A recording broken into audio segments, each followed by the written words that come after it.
বন্ধুরা আমার, কবরটা একটা চেকআপের জায়গা। দুনিয়া থেকে যারা আখিরাতের পথে যাত্রা শুরু করেছে, এহ জগৎ থেকে পরজগতে যারা যেছে, তাদের জন্য কবর হলো একটা ইমিগ্রেশনের জায়গা। সেখানে চেকআপ হবে।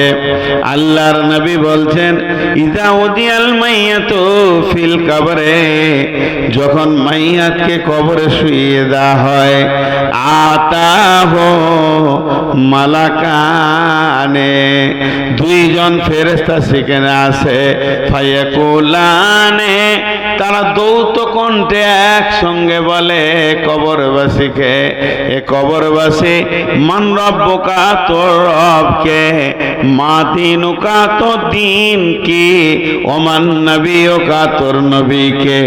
তিনটে প্রশ্ন করে।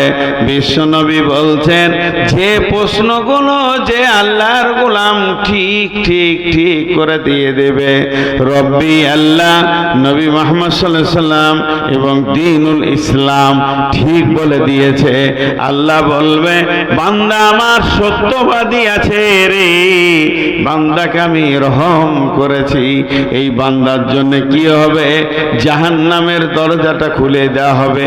আগুনে একে অপরে ছিঁড়াছিঁড়ি করছে, আগুন যেন একে অপরে পাগলার মতো টানাটানি করছে, গর্জন মারছে, ওইটা খুলে দিয়ে একে বলা হবে, আল্লাহর গোলাম, আল্লাহ তোমাকে দয়া করেছে, রহম করেছে, তুমি ঠিক ঠিক উত্তর দিতে পেরেছো, নচেত তুমি জাহান্নামকে একবার দেখে নাও। যদি আল্লাহ তোমাকে দয়া না করত, ওই রকম কঠিন জায়গায় তোমার স্থান হতো। লোকটাকে বলা হবে, পক্ষান্তরে যে লোকটা উত্তর দিতে পারল না, হা লা আদেরি, আমি কিছুই জানি না, কিছুই বুঝি না, এ সম্পর্কে আমার কোনো জ্ঞান নাই, মান রব্বুকা, মা দিনুকা, মান নবিয়ুকা, ওই যখন কথাটা বলবে আমি জানি না, ওর জন্য জান্নাতের দরজাটা খুলে দেওয়া হবে।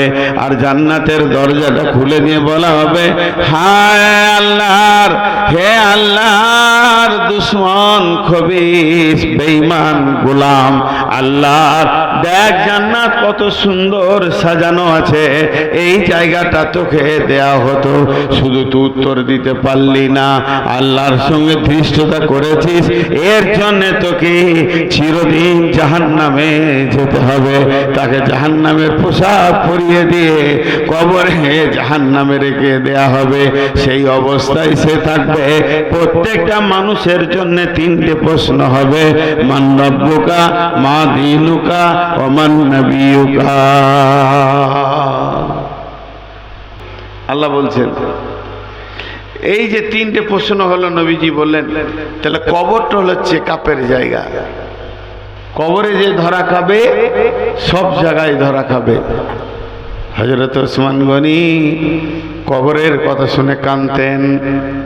সাহাবীরা প্রশ্ন করলেন, আমিরুল মুমিনিন, খলিফাতুল মুসলিমিন, আপনি জাহান্নামের কথাই যত না কাঁদেন, পুলসিরাতের কথাই যত না কাঁদেন, যত আপনি আখিরাতের কথা শুনে না কাঁদেন, সব থেকে বেশি আপনি কবরের কথা শুনে কাঁদেন। তখন আমিরুল মুমিনিন বলছেন, বন্ধুরে, কবর একটা এমন চেকআপের জায়গা। বর্ডারে যেমন চেকআপ চলে, ওই রকম কবরে চেকআপ চলে। এহ জগতের লোক যত পরজগতে যাবে, কবরে চেকআপে যদি কেউ বেঁচে যায়, তার আর কোনো চিন্তা নাই। আর কবরে চেকআপে যদি ধরা পড়ে যায়, তাকে ছাড়াবার মতো কেউ নাই। অতএব কবর একটা হলো আখিরাতের প্রথম মঞ্জিল। নবী বলছেন, প্রথম মঞ্জিল হলো আখিরাতের কবর। এই কবর থেকে যে বাঁচবে, সব জায়গায় সে বেঁচে যাবে।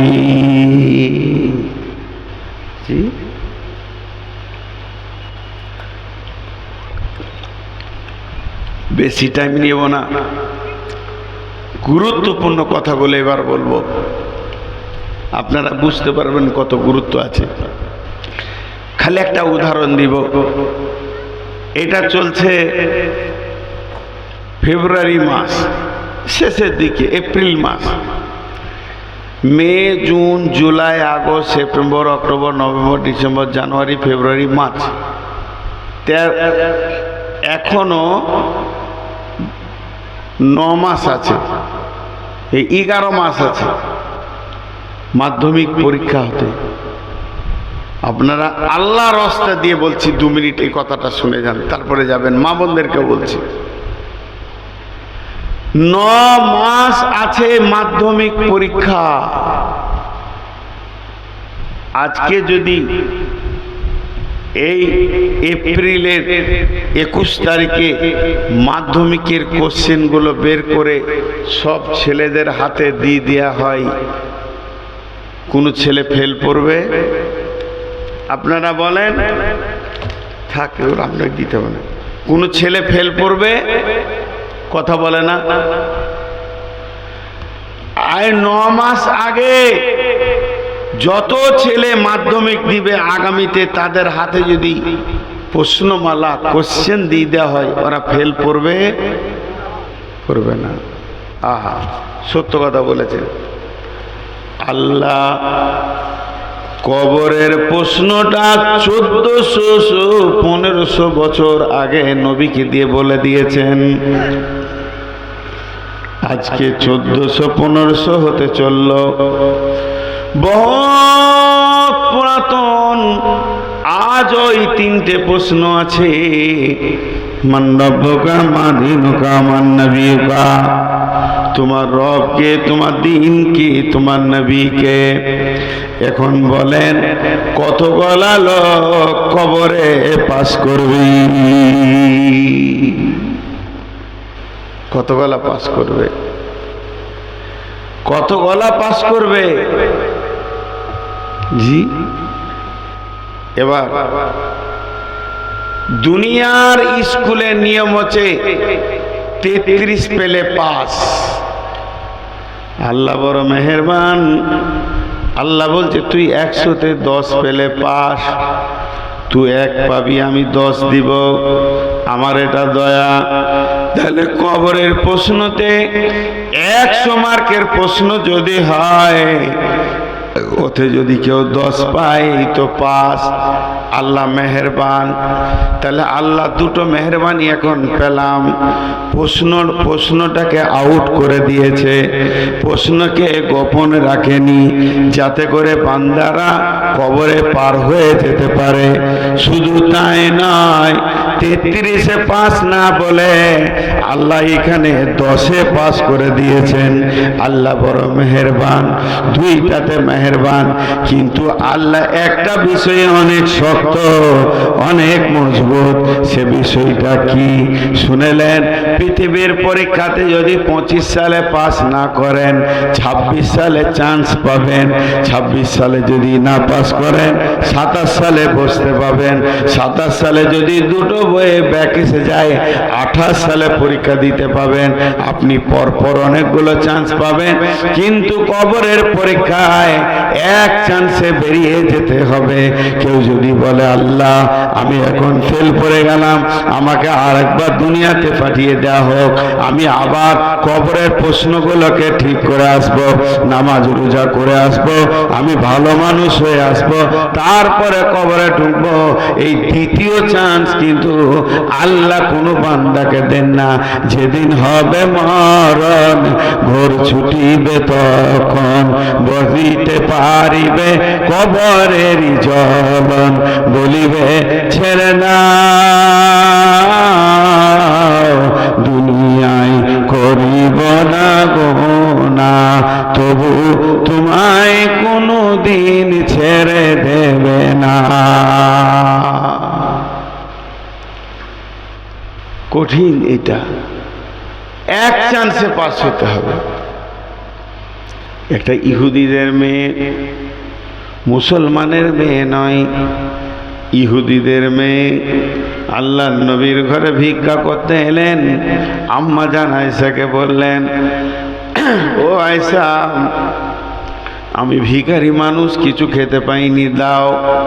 আম্মা জান আয়েশা গোটা ঘরকে খুঁজে ওই মেয়েটির হাতে মাত্র 2টি খেজুর তুলে দিলেন। যখন খেজুরটা হাতে পেল, মেয়েটি দোয়া দিলেন, আয়েশা রে, আল্লাহ যেন তোমাকে কবরে আযাব থেকে মুক্তি দান করেন। আম্মা জান আয়েশা অবাক, কবরে আযাব আবার কি আমার বুঝে আসে না। এরপরে বিশ্ব নবী যেদিন বাড়ি এলেন, নবীজিকে আম্মা জান আয়েশা প্রশ্ন করলেন, ইয়া রাসূলুল্লাহ, কবরে কি আযাব হবে নাকি? আল্লাহর নবী বললেন, আযাবাল কবরে হাক্কুন, আযাবাল কবরে হাক্কুন, আযাবাল কবরে হাক্কুন। কবরে আযাব হলো সত্য, সত্য, সত্য, কবরে আযাব হবে। আম্মা জান আয়েশা বলছেন, আমি তারপর থেকে খেয়াল করে দেখেছি, খুব সূক্ষ্মভাবে আমি কান দিয়ে শুনে দেখে নিয়েছি। তারপর থেকে আল্লাহর নবী যতগুলি নামাজ ঘরে পড়েছে, প্রত্যেকটি নামাজের শেষে তিনি কবরের আযাব থেকে পানাহ চেয়েছেন। আর ওই দোয়াটা আজও পর্যন্ত নামাজে ফিটিং আছে। আমরা যতজন নামাজ পড়ি, নামাজের শেষে মানে শেষ তাশাহুদে বসে আমরা দোয়া করি, আল্লাহুম্মা ইন্নী আউযু বিকা মিন আযাবিল কবরে। হে আল্লাহ, তুমি আমাদেরকে কবরে আযাব থেকে নাজাত দাও, কবরে আযাব থেকে তুমি আমাদেরকে পানাহ দাও। আমরা কবরে আযাব থেকে যেন বেঁচে যেতে পারি। প্রত্যেকটি সালাতে আল্লাহর নবী কবরে আযাব থেকে মুক্তি চেয়েছেন। এই বন্ধ কর, তুই মোবাইল বন্ধ কর। ছোট ছেলে, ঘড়ি আছে ফের হাতে। তোর বিয়ে কখন হলো?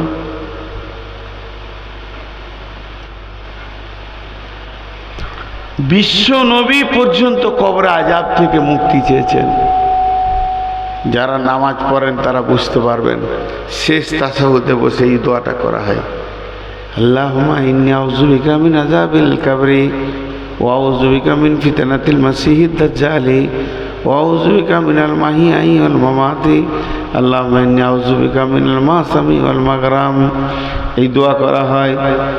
কবরে আযাব কত শক্ত, কবরে আযাব কত শক্ত ভাইরা আমার। এবার প্রশ্ন কটা? 3টি। মান রব্বুকা, মা দীনুকা, মান নবিয়ুকা। তোমার রব কে, তোমার দিন কি, তোমার নবী কে? উত্তর কে দিবে? আমার তো মুখস্থ আছে, রব্বি আল্লাহ, দীনুল ইসলাম, নবী মুহাম্মদুর রাসূলুল্লাহ সাল্লাল্লাহু আলাইহি ওয়াসাল্লাম। আমার মুখস্থ আছে, আমার মুখস্থ আছে, আমি উত্তর দিয়ে দেবো। যার নাই সে কি করে দেবে? তাহলে লিখে নিতে হবে আলেমের কাছ থেকে, দিয়ে সুন্দর করে মুখস্থ করে নেবেন, উত্তর দিয়ে দেবেন। জি না, উত্তরটা কিভাবে দেবেন এটা এবার বলে দিই। এটা মনে করলেন প্রাইভেট চলছে। মান রব্বুকার উত্তর কিভাবে হবে?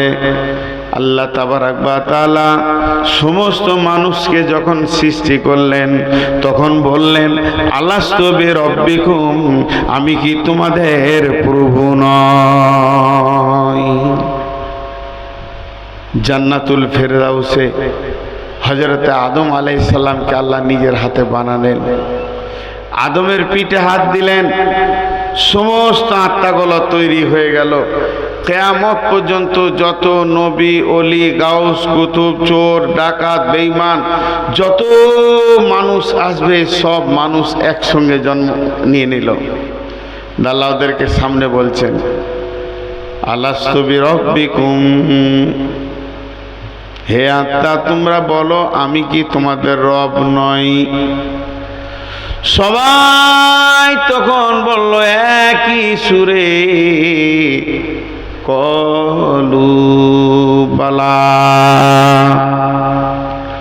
হ্যাঁ আপনি আমাদের রব।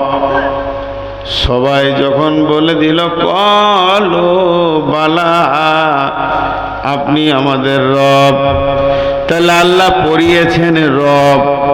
আল্লাহ ইতিহাস পড়াননি, বিজ্ঞান পড়াননি, ভূগোল পড়াননি, বাংলা পড়াননি, ইংলিশ পড়াননি।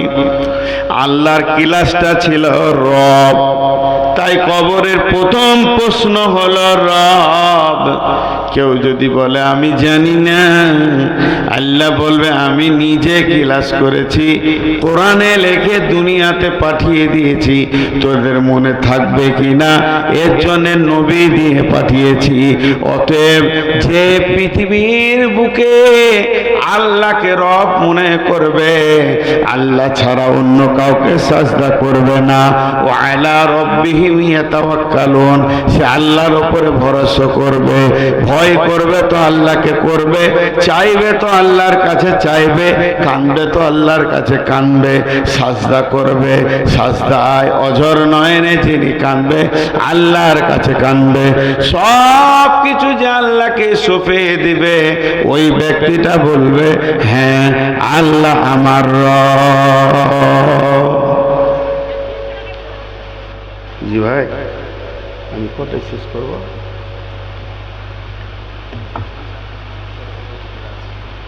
যতক্ষণ ধৈর্য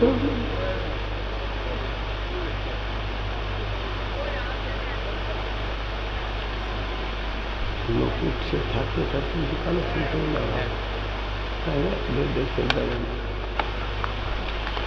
উঠবেন না কেউ আল্লাহ রাস্তায়। তাহলে প্রথম প্রশ্নের উত্তরটা কি দিবে? যে আল্লাহকে রব মনে করে নিয়েছে, সারা জীবন আল্লাহকে রব মনে করে নিয়ে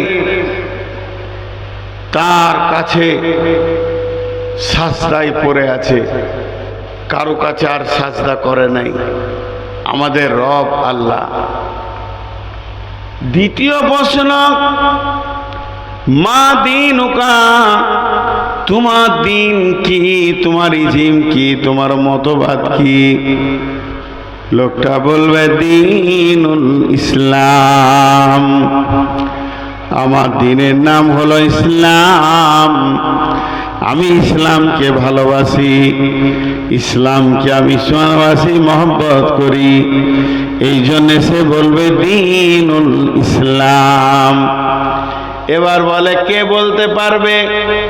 যার কাছে ইসলাম আছে সে ইসলাম বলবে, যার কাছে ইসলাম নাই সে ইসলাম বলবে না। যে জীবনে ইসলামের আইনকে মেনে চলেছে, ইসলামের নিয়মকে মেনে চলেছে, ইসলামের কানুনকে মেনে চলেছে, ইসলাম ছাড়া অন্য জায়গায় পা বাড়ায়নি, তাকে পৃথিবীর কোনো ধর্ম ভালো লাগেনি।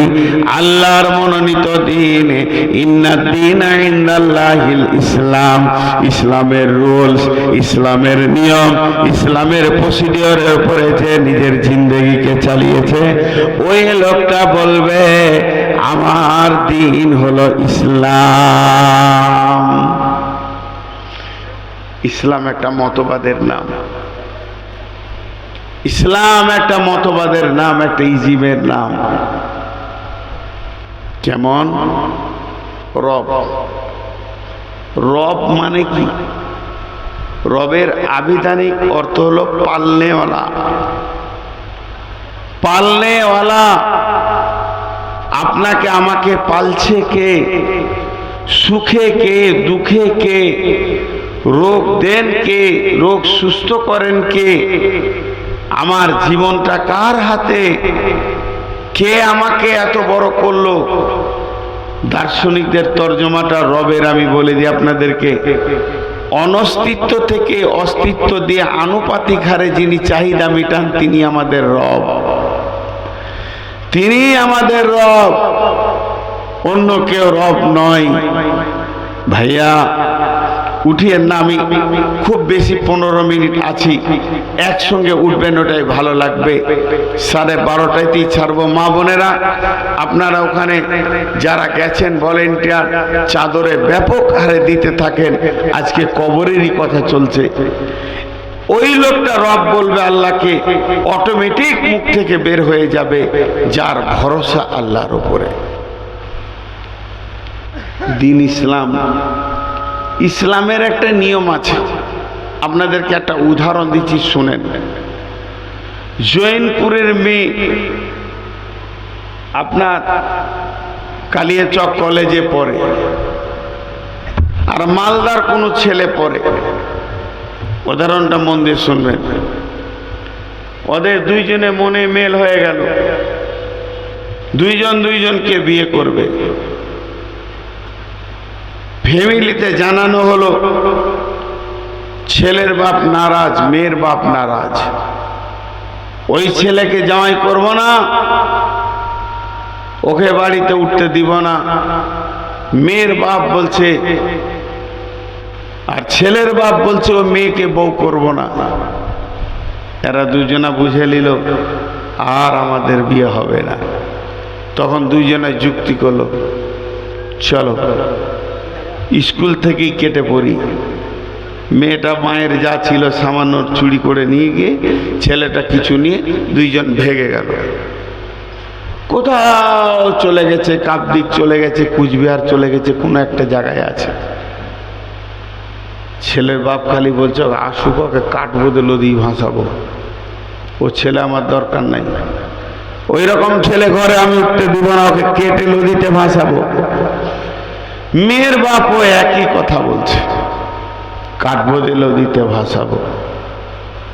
যখন 6 মাস চলে গেল, রাগটা নাই, ছায়ে পরিণত হয়ে গেছে, আগুন আর নাই।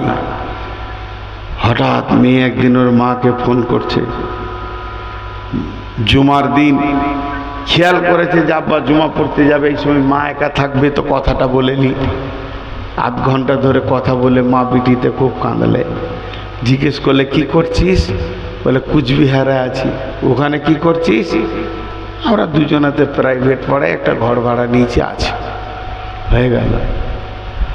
আস্তে আস্তে আস্তে আস্তে আস্তে একটা বছর গেল। বছর যেতে যেতে দ্বিতীয় বছর চলছে, রাগ সব মিটে গেছে। একদিন মেয়ে নিজের বাড়িতে চলে এলো, ছেলেটাকে সঙ্গে করে নিয়ে। এবার দুই ফ্যামিলি দেখছে এরা অনেক দিন হয়ে গেল, দুই ফ্যামিলি তাদেরকে মেনে নিল। ছেলের মা বাপ বলছে এই মেয়েটা আমাদের বৌমা, এটা আমাদের বেটা। মেয়ের মা বাপ বলছে এটা আমাদের জামাই, এটা আমাদের বেটি। দুই ফ্যামিলির মধ্যে লেনদেন, চলাফেরা, উঠা বসা, খাওয়া দাওয়া শুরু হয়ে গেল। এবার বলেন ইসলাম বলে একটা জিনিস আছে। ইসলাম বলছে তোরা মেনে নিলি, আমি ওদেরকে মানলাম না।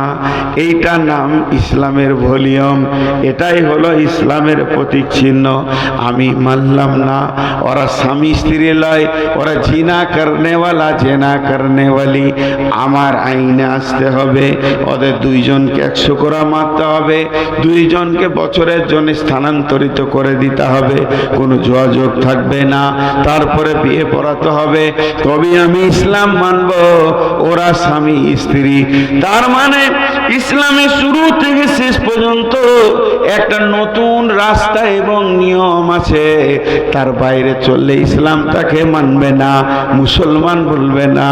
অর্থাৎ যে ইসলাম নামে রোডটা ছেড়ে দিয়ে অন্য রোডে চলছে, ওর মুখ দিয়ে কবরে বেরোবে না।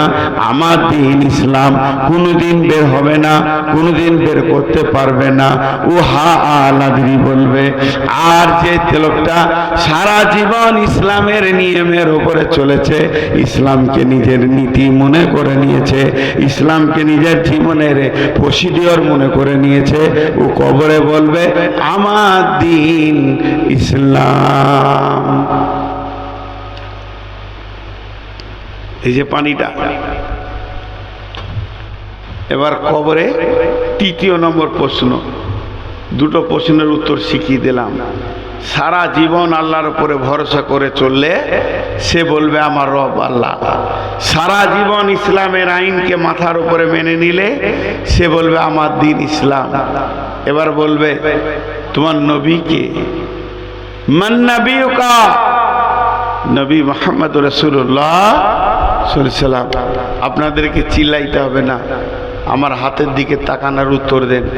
এই যে বোতলটা আছে, এর ভিতরে পানি আছে, এই পানিটা আমি পান করছি, জিভে দিচ্ছি, জিভটা শুকিয়ে যাচ্ছে। 500 সুগার হলে যেটা হয় শুকিয়ে যাচ্ছে, জিভে দিচ্ছি। তো আপনাদেরকে জিজ্ঞেস করছি, এই পানিটা আমি পান করতে পারবো? বুঝতে পারেননি মনে হয়, এরা বুঝতে পারে যে সবজি চুবজি, এই পানিটা পান করতে পারবো? বলে না, পারবো কি না? কি বলছে বলেন? আপনি তো এখানে থাকেন, কোনো সাউন্ডই নেই, একটু জোরে বলেন, জোরে বলেন। এই পানিটা পান করতে পারবো? ঠিক করে বলেন, এই বোতলের পানিটা পান করতে পারবো? আর পারবো না। ডান হাতে ছিল তখন পারছিলাম, বাঁ হাতে এলো তখন পারলাম না। কে করেছেন এটা? নবী মুহাম্মদ রাসূলুল্লাহ সাল্লাল্লাহু আলাইহি সাল্লাম। ডান হাতে পান করো, বসে পান করো, দেখে পান করো, 3 শ্বাসে পান করো, বিসমিল্লাহ বলে পান করো, আলহামদুলিল্লাহ বলে শেষ করো। 1 গ্লাস পানিতে 6টা সুন্নত আছে। বাম হাতে যখনই এলো আর আমার পারমিশন নাই, আমি দায়বদ্ধতা আছি, রসুলের কাছে আমি দায়বদ্ধতা আছি, তাকে আমি নবী বলে মেনে নিয়েছি, তাহলে আমি দায়বদ্ধতা আছি, আমি বাম হাতে পান করতে পারবো না। যে লোকটা সারা জীবন রসুলের সুন্নতকে ফলো করে করে করে করে করে চলেছে, আল্লাহর নবী সুন্নতগুলোকে মেনে চলেছে, এখানকার সুন্নতগুলোকে রেখে দিয়েছে, চলাফেরা উঠা বসার সুন্নতগুলো ঠিক আছে, খাওয়া দাওয়া পেশাব পায়খানার সুন্নতগুলো ঠিক আছে, ওই লোকটি বলবে আমার নবী মুহাম্মদুর রাসূলুল্লাহ সাল্লাল্লাহু আলাইহি ওয়াসাল্লাম। আমি আপনাদের কাছে সমাপনী দিতে চলেছি। 500 সুগার, ইচ্ছা ছিল আসবো না, কাল থেকে 3টি জালসা আছে, আমি জবাব দেব। আজকে থেকে নিয়ত করে এসেছিলাম সবগুলো করে যাব, কিন্তু শরীরের কন্ডিশন আর বলছে হবে না, ফিরে বাড়ি যাচ্ছি। ওদেরকে জবাব দো, কালকে নাই, পরশু আছে, তারপর দিন আছে, আর তারপরের দিন আছে, 3টে আছে। 3টির মধ্যে একটা পুলিশ ক্যান্সেল করে দিয়েছে, জালসা করতে দেবে না, ওর বেশি মানে পাছা পাকামো আর কি, বেশি বুঝে, অক্ষ সম্পত্তি নিয়ে ঝামেলা হয়ে যাবে। ঝামেলা তো তোরা করছিস, আমরা তো করিনি, আমরা তো শুধু আমাদেরটা চেয়ে নিচ্ছি। এইটাকে নিয়ে বড় বাড়াবাড়ি হবে বলে একটা বন্ধ করে দিয়েছে, 2টি জবাব দিব। তো আজকে টোটাল শুরু থেকে শেষ পর্যন্ত বক্তব্যটাকে আমি 2 মিনিটে শোনাবো। আমি বক্তব্য শুরু করেছি যে বিষয় নিয়ে, তার নাম কবর। এমন একটা ব্যক্তি নাই যে কবরে ফাঁকি মেরে দিতে পারবে, এক চুল পারবে না। একটা গল্প আছে, একটা ছেলের কম্বল হারিয়ে গেছে, তো গোরস্থানে বসে আছে। তোর চাচা জিজ্ঞেস করছে, ভাতিজা তুই গোরস্থানে কেন? বলছে, চাচা আমার কম্বলটা হারিয়ে গেছে। কম্বল হারিয়েছে তো কি মৃত্যু ব্যক্তিতে নিয়েছে? হ্যাঁ, এখানে বসে খ্যাপা পাগলা, যেখানে 5টা লোক আছে এই জালসাতে, মাইকে বল আর কোথাও বল, তা কম্বলটা পেয়ে যাবি। বলছে, চাচা আমি খ্যাপা নই, আপনি খ্যাপা, আমি ঠিক জায়গায় বসে আছি, কম্বল নিয়ে যত দূর যাবে যাক, মাল ফেলে দিতে হবে এখানে, কারো ক্ষমতা নাই এই চেকআপে একটা ছুঁচ পর্যন্ত পার করে দিই। তো সেই কবর হলো আমাদের ইমিগ্রেশনের জায়গা। এহ জগৎ থেকে পরজগৎ যেতে গেলে কবরে চেকআপ হবে। 2টি ফেরেশতা চেকআপ করবে আর 3টি প্রশ্ন করবে। মান রব্বুকা, রবের উত্তর ওই ব্যক্তি যে দিতে পারবে সারা জিন্দেগিটা যে আল্লাহর উপরে ভরসা করে চলেছে, আল্লাহকে ভয় করেছে, ভরসা করেছে। মা দীনুকা, দিনের উত্তর ওই দিতে পারবে যে ইসলামকে নিজের দিনের মতো করে আইন কানুন মেনে নিয়েছে। আর মান নবীকা, যে নবীর সুন্নতগুলো নিজেকে মেনে নিয়েছে, সেই বলতে পারবে আমার নবী মুহাম্মদ সাল্লাল্লাহু আলাইহি সাল্লাম। আজকে আপনাদের গোরস্থান উন্নতি কল্পে এই জালসাটা, গোরস্থানের উন্নতি জীবিত ব্যক্তিরা যদি মনে করে আমি একটা কবর 4 হাত 3.5 হাত তো খাল হবে, তো 5 হাত ধরে নিতে হবে উঁচা টুচা নিয়ে, 5 হাত আর 3 হাত 5 3 15 স্কোয়ার ফুট আমি দাম দিয়ে দিব আমার কবরের, সবাই দিতে পারবে, সবাই দিতে পারবে। নিজের কবরকে নিজে দুনিয়া থেকে বানিয়ে যায়, এটা একটা এমন জায়গা, এখান থেকে কবরকে বানাতে হবে। অতএব আপনাদের কাছে আমার আবেদন, আমি শেষ বক্তা হিসেবে আপনাদের কাছে আবেদন, আপনারা আল্লাহর হস্তে একটা করে 1000 টাকা যতটি বসে আছেন দেন। আসেন, আমি আপনাদের কাছে একটি 1000 টাকার আবদার রাখলাম। আল্লাহর বান্দা কে আছেন? একজন বলেন 1000 টাকা, 1000 টাকা চেয়েছে। 5000 আবুল হাসান ভাই 5000 টাকা। আমি আপনাদের কাছে 1000 চেয়েছি, উনি দিয়েছেন 5000। বলেন কেউ আছেন ভাই আমার? আজকে গোরস্থানের জালসা, গোরস্থান সম্পর্কে যথেষ্ট আমার জ্ঞানে যা ছিল আপনাদেরকে দিয়েছি। এখন শুধুমাত্র কিছুটা কালেকশন। কেউ আছেন আল্লাহর গোলাম, আল্লাহর বান্দা? বলেন কেউ আছেন? আল্লাহর বান্দা কেউ আছেন? একটা 1000 টাকা দেবেন। আচ্ছা, না পারবেন, যে যা পারবেন সেটা বলেন। আপনাদেরকে স্বাধীনতা দেওয়া হলো, যে যা পারবেন আল্লাহর হস্তে আমার হাতে দেন। আল্লাহ আমাদের প্রত্যেককে কবরের আযাব থেকে মুক্তি দান করুন। আমাদের মা বাপ ভাই বোন যারা চলে গেছে তাদেরকেও কবরের আযাব থেকে মুক্তি দান করুন। আমাদের প্রজন্ম যারা আছে তাদেরকেও কবরে যাওয়ার আগে কবরের প্রস্তুতি নেওয়ার তৌফিক দান করুন। আমিন, আল্লাহুম্মা আমিন।